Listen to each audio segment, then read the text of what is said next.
na proseso sa pagpagawas o pundo o kwarta sa lugar kapit.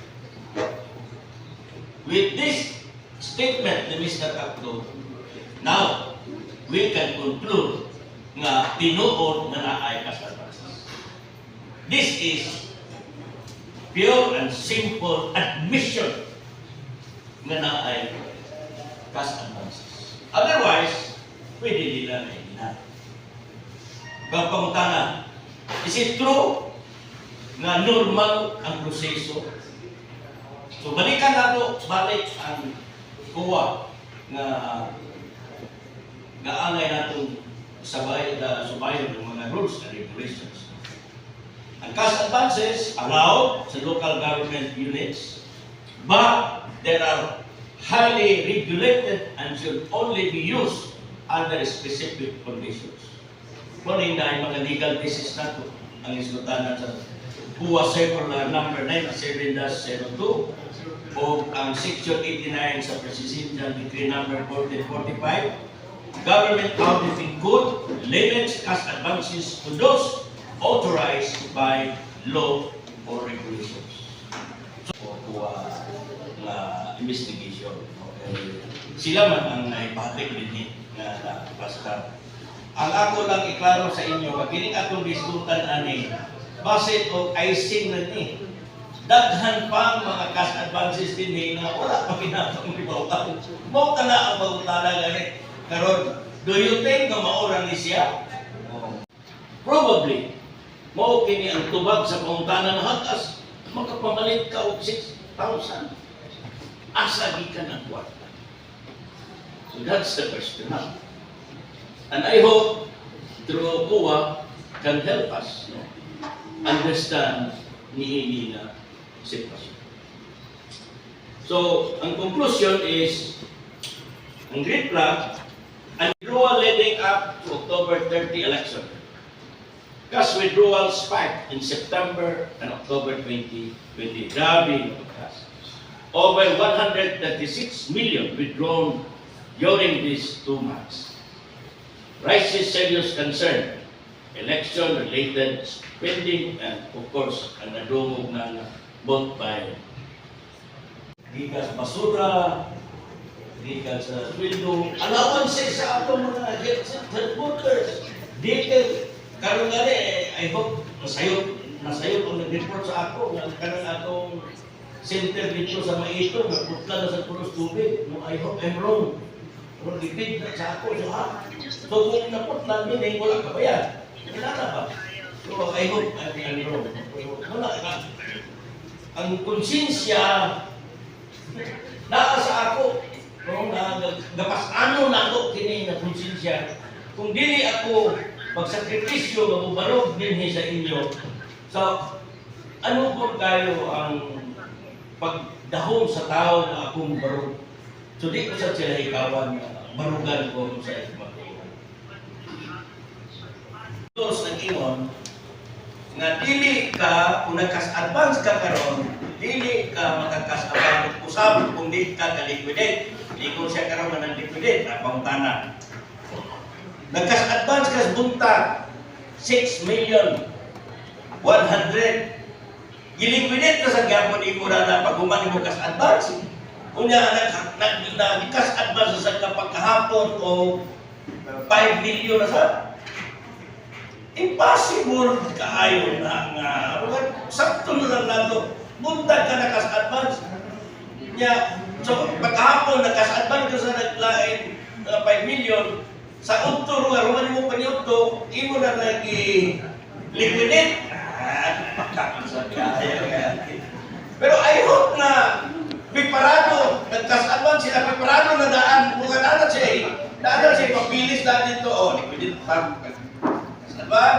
Sir Ted, na lang ko'y pangutana, after sa imong pagduso og katong complaint or report sa COA, positive ba ka, Sir Ted, nga mo response gid ani ang COA or unsay ilang reaction gid ani or ila ba gyud ning imbestigahan? Yeah, of course. Sila man ang akong dampanan. In fact, gani nanawag sa ako, nag-text sa ako, nangayon sa akong email address gikan sa DILG. Most likely, ilang panaw, response daw nila sa akong letter. So, wala ta. Walang na. Ang importante na nakapadala kita niya itong nasulat.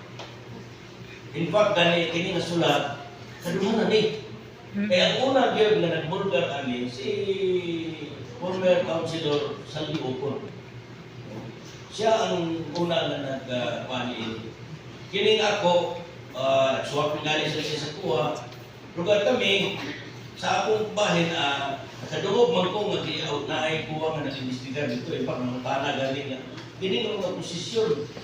Pero mag-delay entitled. Naghan ko feedback na ako ha. Apil ko na kakadungog anak na kuha. So we were thinking, untang siguro ni siya, na tingala mo lang yung kinaanan sa ikas advances sa 2025. So meaning to say, wala na siguro ni maundang. So, mapunta na, nga naman. So ako sa sinasulatan, pag-usap nga, asa na imakainin? Yan itong unang sulat, pag kinikaroon, nag-follow up na siya. Yan nasa tingnan. But this time, mas giklaro nato ang atong argumento sa atong sulat na very alarming kaayo kunya ang mga factor, ang mga timing, ang kadagpo sa mga advances magtingala ka and hopefully makonvince nato ang commission ng tao.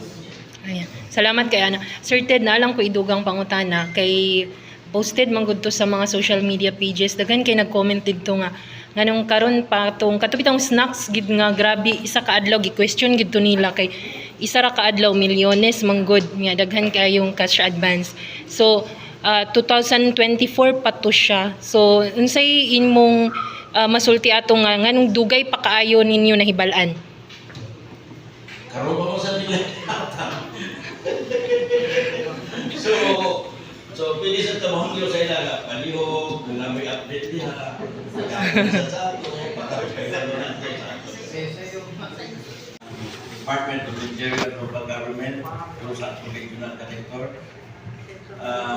Padala po ta o copy furnish sa Office of the Ombudsman Mindanao and the Office of the Ombudsman Manila o Office of the President. So, kana ang ating ipadalahan. 70 million, 62 million. Kung saan ano siya ba, liquidate sir na by nature, confidential fund man siya. Well, kabalo naman siguro mo sa national news. No? So, directly na sa KUA, Manila, ang process na sa liquidation. Pero, kanang mga confidential funds, dapat na ay approval sa City Peace and Welfare Council. Ang tanan ng mga mino, mga programs din na aprubahan nila siya sa council. During one of their kanang itawag na ito meeting council. Kasi mong matang na reaksyon, kaya nagpagawas man po sila sa akong nagkatunggan na politika daw ang nahimo ani na pagpagawa sa issue sa cash advances nato. Karon lang daw gingawa so say reaction ani dayon di katuwa. Kasi kung agit po sa atong city mga city councilor makapanubag pa sila ani dapat sila ugod yun nga atong ma-appeal sa inyo ni Nagi ng ganun makagawas sa kwarta. Yeah. Okay, sa unang pangutana is dili man ni mahitabo ang press conference kung wala yung provide sa ato o data na ang pangutana lang nagkaroon sa kung naghatag pa naralang ignorant sila karoon oy okay pag hindi ihatag no lugar nakadumdum ba mo gatong press conference na nag-ingon ko na na-disturbo ako sa usa ka text message during Semana Santa. Na nagsimana Santa sila mo lang sintuhin ang mga yan. So, I don't know kung kanang apuntan nag-trigger ba yun. Grabe na gid ang ila sigurong kabalaka. And in fact, on record, na ay mga empleyado karon nga nag-early retirement kay nahadlok mga apil ni ining mga issue. You can discover sa ila niya. Naapoy uban nga nagunggan ako nga imbis i-promote, nag-refuse. Nung mag-promote, kaya kung mag-promote ka ba sa ito, pag problema na anak sa imo ang ka, may mentor o assistant lang ba? So na yung mga inyong anak na sitwasyon ka ba? Muna ang then ikaduha, actually ang City Council, usa sa ilang mga gimbuhaton diya gawa sa pagpanday sa balaod, pag-ibog mga resolusyon, dapat sila ito, oversight function. Abi ninyo, di kayo laga sa pagpunsa, inintanan ng mga programs, activities, nakalatid sa budget, na magamit sa executive, muambi gina sa City Council during the deliberation nila sa budget hearing. Ang problema lang, kaya ang City Council, wala sila deliberation.